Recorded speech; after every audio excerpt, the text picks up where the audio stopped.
objects ని చూద్దాం. All of you open the textbooks?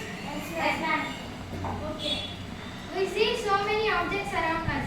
మనం చాలా వస్తువులు మన చుట్టూ చూస్తుంటాం కదా.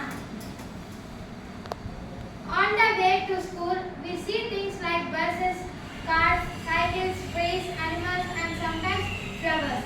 మనము నార్మల్గా బస్సులని, సైకిల్ని, కార్స్ని, ఇంకా కొన్నిసార్లు ఫ్లవర్స్ కూడా చూస్తాం. చాలా చూస్తాం కదా మన అరౌండ్ సరౌండింగ్స్లో. మీరు ఆలోచించారా? How do you think we see objects? మీరు ఆలోచించారా ఎప్పుడైనా మనం ఆ ఆబ్జెక్ట్స్ని ఎలా చూడగలమని? Yes ma'am. Okay. Think of the same places at night time if it were completely dark.